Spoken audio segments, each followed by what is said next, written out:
আলোচনাটির শুরুতেই সবাইকে স্টক অবজারভারের পক্ষ থেকে শুভেচ্ছা জানাই। আজ আমরা ফার্মাসিউটিক্যাল সেক্টর নিয়ে একটি বিশেষ আলোচনা রাখছি, সাথে আপডেট দেব এই সেক্টরের 5টি গুরুত্বপূর্ণ স্টক নিয়ে। যে 5টি স্টক আজকের আলোচনায় কভার করব সেগুলো হলো advent Pharma, IBP, GMI hospital, Navana pharmaceuticals এবং সেন্ট্রাল ফার্মাসিউটিক্যালস। আলোচনাটি শেষ পর্যন্ত শুনতে থাকুন। আলোচনাটি শুরুতেই সবাইকে রিকোয়েস্ট করব ডিসক্লেমার অংশটি আপনারা ভালো করে পড়ে নেবেন। পুঁজিবাজার ঝুঁকিপূর্ণ। আপনার কোনো পার্সোনাল বাই এবং সেলের কারণে আপনি যদি ক্ষতিগ্রস্ত হয়ে থাকেন সে দায় স্টক অবজারভার বহন করবে না। শুরুতেই ডে চার্টে তুলে ধরছি ফার্মাসিউটিক্যাল সেক্টরের বর্তমান অবস্থান। সেক্টরটি লাস্ট ট্রেডিং সেশনে 422.1-এ এসে ক্লোজ হলো এবং রিসেন্টলি সাপোর্ট নিচ্ছে। সেক্টরটি 418 পয়েন্টে এসে সাপোর্ট নিচ্ছে এবং এখান থেকে ঘুরে দাঁড়ানোর একটা প্রচেষ্টা আমরা লক্ষ্য করছি এবং এই জোনটিতে 418 থেকে 422 এই জোনটিতে কিছুটা কনসলিডেশন হয়েছে। বস্তুত ফার্মাসিউটিক্যাল সেক্টরের জন্য এটি একটি স্ট্রং ডিমান্ড জোন। এখানে সেল প্রেশার অনেকটা কমে গেছে এবং এখান থেকে ইউটার্ন নেওয়ার সম্ভাবনা অনেক বেশি। রিসেন্টলি সেক্টরটি 200 এক্সপোনেনশিয়াল মুভিং অ্যাভারেজের যে সাপোর্ট লাইনটি সেটি রয়েছে 424। এই সাপোর্টটিকে রেসপেক্ট না করার কারণে, এই সাপোর্টটি থেকে নিচে নেমে যাওয়ার কারণে এই সেক্টরের বেশ কিছু স্টক বর্তমানে স্লো হয়ে আছে এবং বর্তমান সময়ে যে পারফর্মিং স্টকগুলো ছিল সেগুলো ভালো রকমের একটা কারেকশনও সেই স্টকগুলোতে হয়েছে। সো এই সপ্তাহে যে বিষয়টি লক্ষ্য রাখতে হবে, সেক্টরটি যদি 200 এক্সপোনেনশিয়াল মুভিং অ্যাভারেজের উপর ঘুরে দাঁড়াতে পারে, অর্থাৎ এখন বর্তমান যে রেসিস্ট্যান্স সেটি হচ্ছে 424-424-এর উপর যদি ঘুরে দাঁড়াতে পারে এই সেক্টরটি গতিশীল হবে এবং এই সেক্টরের যে পারফর্মিং স্টকগুলো রয়েছে সেগুলো আবার ভালো একটা প্রাইস অ্যাকশনে যেতে পারে। সো এই সেক্টরটির জন্য আমরা শর্ট টার্ম একটি প্রজেকশন রাখছি 460 আপাতত টার্গেট। সেক্টরটি যদি 424-এর উপর ঘুরে দাঁড়াতে সক্ষম হয় এই সেক্টরটির পারফর্মিং স্টকগুলোতে এন্ট্রি নেওয়া যেতে পারে এবং সেক্ষেত্রে আমাদের ফার্স্ট টার্গেট হবে 460। যাত্রাপথে 445 থেকে 46 এই জোনটিতে অনেকটা সেল প্রেশার ফেস করবে। এখন দেখে নিচ্ছি অ্যাডভেন্ট ফার্মা লিমিটেড এই স্টকটির অবস্থান। এই স্টকটি বর্তমানে 220 এবং 50 এক্সপোনেনশিয়াল মুভিং অ্যাভারেজের উপর অবস্থান করছে এবং স্টকটির জন্য গুরুত্বপূর্ণ সাপোর্ট হচ্ছে 24.2 এবং 24.2-তে রয়েছে 200 এবং 20 এক্সপোনেনশিয়াল মুভিং অ্যাভারেজের সাপোর্ট লাইন। এই স্টকটির জন্য এখন ইমিডিয়েট চ্যালেঞ্জ হচ্ছে 25 টাকার উপর ঘুরে দাঁড়ানো। এখানে রয়েছে পিভট রেসিস্ট্যান্স। এই রেসিস্ট্যান্সটি যদি অতিক্রম করতে পারে স্টকটির গন্তব্য হতে পারে 30। যাত্রাপথে যে মেজর রেসিস্ট্যান্সটি ফেস করবে সেটি হচ্ছে 27 টাকা। এই জোনটিতে ভালো একটা ভলিউমে লেনদেন হয়েছে রিসেন্টলি। সো 27 টাকা এই জোনটিতে এসে ভালো রকমের একটা সেল প্রেশার ফেস করবে। সো ইন শর্ট স্টকটির জন্য এখন গুরুত্বপূর্ণ সাপোর্ট হচ্ছে 24.2, ইমিডিয়েট যে রেসিস্ট্যান্স সেটি হচ্ছে 25 এবং যাত্রাপথে যে মেজর যে রেসিস্ট্যান্সটি ফেস করবে সেটি 27 লেভেলে। আর স্টকটির জন্য আমরা এখন ফার্স্ট টার্গেট সেট করব 30। 2023-এর জুনে এই স্টকটি কিন্তু 30+ প্রাইস অ্যাকশন করেছিল। সো এই জোনটি অনেকটা চ্যালেঞ্জিং। বর্তমানে মানি ফ্লো স্টকটিতে ঠিক আছে এবং আশা করছি এই রেসিস্ট্যান্সটিকে চেস করবে এবং এটিকে ব্রেকআউট করে একটা নিউ হায়ার হাই করারও সম্ভাবনা রয়েছে। তবে আপাতত আমাদের ফার্স্ট টার্গেট হচ্ছে 30। এখন ডে চার্টে দেখে নিচ্ছি ইন্ডো বাংলা ফার্মাসিউটিক্যালস লিমিটেড এই স্টকটির অবস্থান। এই স্টকটি রিসেন্টলি ভালো একটা মুভমেন্ট আমরা লক্ষ্য করছি। স্টকটি 21+ প্রাইস অ্যাকশন করেছিল। প্রাইস অ্যাকশন করার পর কিন্তু আবারও একটা ফ্ল্যাট কারেকশন দিয়ে দিয়েছে, অর্থাৎ যে পয়েন্ট থেকে যাত্রা শুরু করেছিল আবার সেই পয়েন্টে ফিরে আসলো। এখন আবার এখান থেকে ঘুরে দাঁড়ানোর চেষ্টা করছে 17 টাকা থেকে এবং রেসিস্ট্যান্স ফেস করছে 250 এক্সপোনেনশিয়াল মুভিং অ্যাভারেজের রেসিস্ট্যান্স লাইনে এসে রিজেকশন ফেস করছে। বস্তুত এই জোনটিতে এখন সেল প্রেশার খুব একটা নেই, এন্ট্রি নেওয়ার জন্য সুইটেবল পজিশনে আছে। তবে স্টকটি আরেকটু স্ট্রং হলে, বিশেষ করে 17 টাকা 60 কিংবা 70-এর উপর ঘুরে দাঁড়ালে স্টকটিতে এন্ট্রি নেওয়া যায় এবং সেক্ষেত্রে স্টকটি ভালো একটা প্রাইস অ্যাকশন আমরা আশা করতে পারি। স্টকটি গতিশীল হবে 200 এবং 50 এক্সপোনেনশিয়াল মুভিং অ্যাভারেজের উপর ঘুরে দাঁড়ালে এবং 20 এক্সপোনেনশিয়াল মুভিং অ্যাভারেজের রেসিস্ট্যান্স লাইনটি হচ্ছে 18 পর্যন্ত স্টকটি কিছুটা আপ ডাউন করবে এবং 18+ স্টকটি ঘুরে দাঁড়ালে আবার আগের মতো একটা ভালো পারফরমেন্স আমরা এই স্টকটিতে পাবো।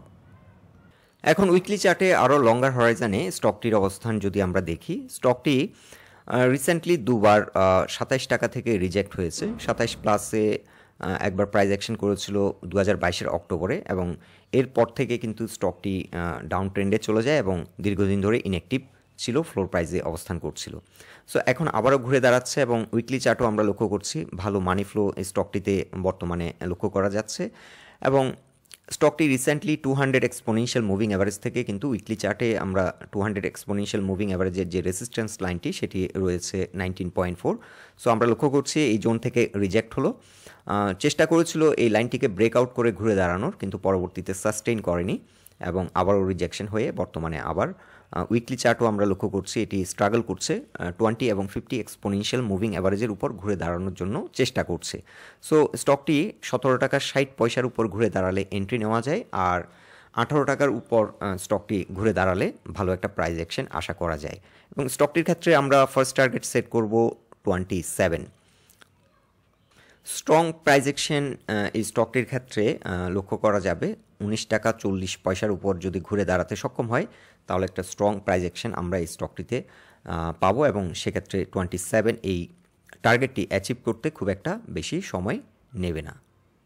সো আইবিপির জন্য মোস্ট চ্যালেঞ্জিং জোন হচ্ছে 19.4। 200 এক্সপোনেনশিয়াল মুভিং অ্যাভারেজের উপর যদি ঘুরে দাঁড়াতে পারে আইবিপি ভালো একটা প্রাইস অ্যাকশনে যাবে এবং সেক্ষেত্রে এই টার্গেটটি অ্যাচিভ করতে সক্ষম হবে।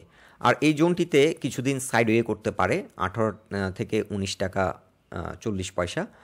সো এই জোনটিতে কিছুদিন সাইডওয়ে করতে পারে এবং 19 টাকা 40-এর উপর ঘুরে দাঁড়ালে স্টকটি গতিশীল হবে। এখন ডে চার্টে দেখে নিচ্ছি JMI hospital requisite manufacturing limited এই স্টকটির অবস্থান। এই স্টকটি নিয়ে আমরা গত দুদিন পোস্ট করেছিলাম। ফার্স্ট যখন স্টকটি 71-এর উপর ঘুরে দাঁড়াচ্ছিল তখনই আমরা একটি পোস্ট করেছিলাম, এবং এর আগেও সপ্তাহখানেক আগে এই স্টকটি ভালো করবে বলে আমরা একটি পোস্টে জানিয়েছিলাম। সো স্টকটি বর্তমানে 200 এক্সপোনেনশিয়াল মুভিং অ্যাভারেজের এসে রেসিস্ট্যান্স ফেস করছে, এবং স্টকটি যদি আমরা বর্তমানে এন্ট্রি নিই ফার্স্ট টার্গেট হতে পারে 97। যাত্রাপথে মেজর যে রেসিস্ট্যান্সটি ফেস করবে সেটি হচ্ছে 87.4-এ এসে এখানে 23%-এর রিকভারি সাইকেল।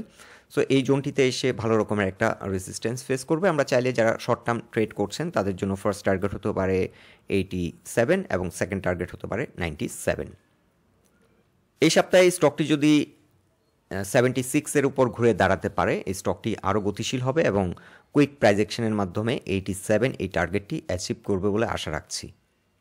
ফার্মাসিউটিক্যাল সেক্টরে এই স্টকটি ইনভেস্টমেন্টের জন্য একটি সুইটেবল স্টক, এবং এই স্টকটি ভালো একটা ট্রেডিং অপরচুনিটিও প্রায় সময় দিয়ে থাকে। এখন ডে চার্টে দেখে নিচ্ছি নাভানা ফার্মাসিউটিক্যালস লিমিটেড এই স্টকটির অবস্থান। এই স্টকটি নিয়ে আমরা বেশ কয়েকবার পোস্ট করেছিলাম, এবং স্টকটির ফার্স্ট টার্গেট আমরা সেট করেছিলাম 100 পর্যন্ত যে সাইকেলটি আমরা রিকভারি সাইকেল, এটি রয়েছে প্রাইস পয়েন্ট লেভেল 100। আমরা ফার্স্ট টার্গেট দিয়েছিলাম 100, এবং স্টকটি লাস্ট ট্রেডিং সেশনে 91.9-এ এসে ক্লোজ হলো। সো আপাতত আমরা আগের টার্গেটটিকেই আমরা ঠিক রাখছি। ফার্স্ট টার্গেট হবে এই স্টকটির জন্য 100, এবং সেকেন্ড টার্গেট হতে পারে 112 থেকে 120। আর এই স্টকটির জন্য এখন ফার্স্ট সাপোর্ট হবে 88।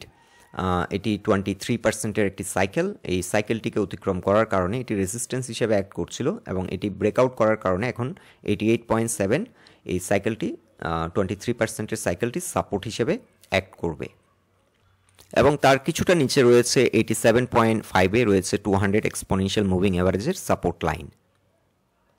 এই স্টকটিও ফার্মাসিউটিক্যাল সেক্টরে গুড পারফর্মিং একটি স্টক, এবং মার্কেট পারফরমেন্সের সাথে এই স্টকটির ভালো একটা পারফরমেন্স আমরা প্রায় সময় লক্ষ্য করি। বর্তমানে স্টকটিতে মানি ফ্লো বৃদ্ধি পাচ্ছে, সাথে প্রাইস অ্যাকশন হচ্ছে। সো এটি একটি বুলিশ সাইন, ট্রেডিংয়ের জন্য একটি সুইটেবল স্টক। এখন ডে চার্টে দেখে নিচ্ছি সেন্ট্রাল ফার্মাসিউটিক্যালস লিমিটেড এই স্টকটির অবস্থান। এই স্টকটি নিয়ে আমরা গতকালকেও আপডেট দিয়েছি ফ্রেন্ডস রিকোয়েস্ট বলে একটি পোস্টে। এরপরও আমরা একটু আলোচনা করে নিচ্ছি, যেহেতু ফার্মাসিউটিক্যালস আলাদা করে আমরা একটি পোস্ট করেছি ফার্মাসিউটিক্যাল সেক্টর নিয়ে। স্টকটির এখন ফার্স্ট যে সাপোর্ট সেটি হবে 17.6 এবং এই জোন থেকে কিন্তু সাপোর্ট নিচ্ছে এবং এই জোনটিতে আমরা যেটা লক্ষ্য করছি 17.5 কিংবা 6 এই জোনটিতে কিন্তু সেল প্রেশার কিন্তু খুব একটা নেই। বস্তুত 17.5 থেকে 18 এই জোনটি খুব একটা সেল প্রেশার নেই, তারপরও লাস্ট ট্রেডিং সেশনে একটা লং বেয়ারিশ এনগালফিং ক্যান্ডেল আমরা লক্ষ্য করছি। সো স্টকটি এলিয়েট ওয়েভ পার্সপেক্টিভ থেকে যদি আমরা চিন্তা করি, বর্তমানে ফিফথ ওয়েভ রান করছে এবং ফিফথ ওয়েভ 16.9 পর্যন্ত আসার সম্ভাবনা রয়েছে। তবে স্টকটি যদি 17.5 কিংবা 6 থেকে যদি রিজেক্ট হয়, এখান থেকে যদি ঘুরে দাঁড়ায়, তাহলে এখানে একটা ট্রাঙ্কেশন হবে। ট্রাঙ্কেশন হলে এখান থেকে ইউটার্ন নেওয়ার সম্ভাবনা অনেক বেশি। সো স্টকটি যদি ফার্দার রিট্রেস করে 16.9 পর্যন্ত যদি ফার্দার চলে আসে, এটি কিন্তু অন্যতম একটি গুরুত্বপূর্ণ সাপোর্ট। 16.9 এখানে ফিবোনাচি রিট্রেসমেন্ট চার্টে 61% সাইকেল। সো এটি গুরুত্বপূর্ণ একটি সাপোর্ট।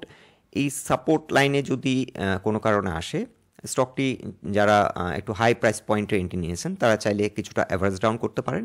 আর আমাদেরকে লক্ষ্য রাখতে হবে এই সাপোর্ট পয়েন্টটি রেসপেক্ট করছে কিনা। এখানে দুটো সাপোর্ট আছে, একটি হচ্ছে 17 টাকা 50 আর একটা হচ্ছে 17 টাকা। সো 17 টাকা 50 থেকে 17 টাকা এই জোনটি হচ্ছে এন্ট্রি নেওয়ার জন্য একটি সুইটেবল জোন। সো এখানে 17 টাকা 50 কিংবা 17 টাকা কিংবা ইন বিটুইন কোনো একটা পয়েন্ট থেকে যদি সাপোর্ট নিয়ে ইউটার্ন নেয় এবং আমরা চাইলে ক্যান্ডেলস্টিক প্যাটার্ন আইডেন্টিফাই করে আমরা এন্ট্রি নিতে পারি এবং এটি সুইটেবল একটি জোন এন্ট্রি নেওয়ার জন্য। এটিও ফার্মাসিউটিক্যাল সেক্টরে একটি গুড পারফর্মিং স্টক, ট্রেডিংয়ের জন্য একটি সুইটেবল স্টক এবং এন্ট্রি নেওয়ার জন্য এখন সুইটেবল একটি অবস্থানে রয়েছে। আশা করছি এই স্টকটি যেহেতু সেল প্রেশার অনেকটা কমে গেছে, এটি সামহোয়ার ইন বিটুইন 17 to 17.5 এই জোনটি থেকে ঘুরে দাঁড়াবে। আর এই স্টকটিতে এখন যদি আমরা নতুন করে এন্ট্রি নিই, তাহলে আমাদের ফার্স্ট টার্গেট হবে 24। এই জোনটিতে একটা মেজর সেল প্রেশার আসবে 24 থেকে 26। সো আমরা টার্গেট সেট করব 24 থেকে 26। সো বন্ধুরা, ফার্মাসিউটিক্যাল সেক্টর এবং এই সেক্টরের 5টি পারফর্মিং স্টক নিয়ে এটাই ছিল আমাদের অবজারভেশন। আলোচনাটি যদি আপনাদের ভালো লেগে থাকে অবশ্যই পোস্টটিকে লাইক দিন এবং আমাদের সাথে থাকার জন্য আপনাদের অসংখ্য ধন্যবাদ।